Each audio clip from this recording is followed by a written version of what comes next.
Genesis 22. Pagkalipas ng ilang panahon, sinubok ng Diyos si Abraham. Tinawag siya ng Diyos, Abraham. Narito po ako, tugon naman niya. Sinabi sa kanya, isama mo ang kaisa-isa at pinakamamahal mong anak na si Isaac at magpunta kayo sa lupain ng Moriah. Umakyat kayo sa bundok na ituturo ko sa iyo at ihandog mo siya sa akin. Kinabukasan, maagang bumangon si Abraham at nagsibak ng kahoy na gagamiting panggatong sa handog na susunugin. Inihanda niya ang asno at umalis kasama si Isaac at ang dalawang aliping lalaki papunta sa lugar na sinabi ng Diyos sa kanya. Nang ikatlong araw ng paglalakbay, natanaw na nila ang dakong kanilang pupuntahan. Kaya't sinabi ni Abraham sa kanya mga alipin, bantayan ninyo rito ang asno at kami na lamang ng bata ang aakyat sa bundok. Sasamba kami sa dako roon at babalikan namin kayo. Ipinapasa ni Abraham kay Isaac ang kahoy na panggatong. Dala naman niya ang apoy at patalim at magkasama silang lumakad. Tinawag ni Isaac ang pansin ng ama. Ama, ano iyon anak? Tugon ni Abraham. Mayroon na tayong apoy at panggatong, ngunit nasaan ang tupang ihahandog? Tanong ni Isaac. Sumagot si Abraham, anak, ang Diyos ang magbibigay niyon, kaya't nagpatuloy sila sa paglakad.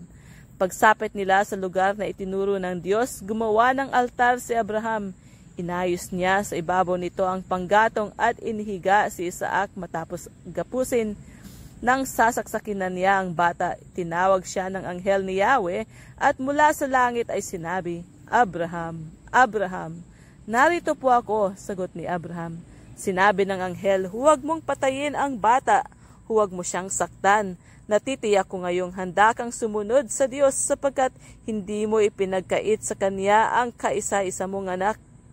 Paglingon niya'y may nakita siyang isang lalaking tupa na may mga sungay ay napasabit sa mga sanga ng kahoy. Ito ang kinuha ni Abraham at inihandog sa halip na ang kaniyang anak. Kaya't ang lugar na iyon ay tinawag ni Abraham na si Yahweh ang nagkakaloob at magpahanggang ngayon sinasabi ng mga tao sa bundok ni Yahweh ay may nakalaan.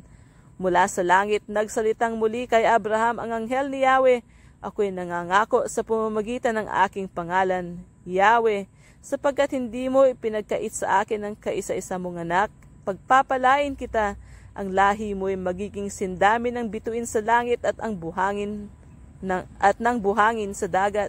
Sasakupin nila ang mga lungsod ng kanilang mga kaaway sa pamamagitan ng iyong lahi. Pagpapalain ang lahat ng bansa sa daigdig sapagkat sinunod mo ang aking utos.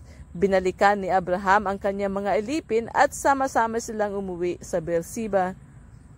Hindi nagtagal na balitaan ni Abraham na si Milka, ang asawa ng kanyang kapatid na si Nahor, ay nagkaroon din ng mga anak na lalaki. Ang panganay ay si Hus, sumunod si Bus, at pagkatapos ay si Kemuel na ama ni Aram. Ang iba pang naging anak ni Nahor kay Milka ayon sa pagkakasunod-sunod ay sina Kesed, Hazo, Pildas, Jidlaf at Bethuel. Si Bethuel ang ama ni Rebekah. Ito ang 8 anak ni Nahor kay Milka. Kay Reuma na asawang lingkod ni Nahor, naging anak naman niya sina Tiba, Gaham, Tahas at Maaka.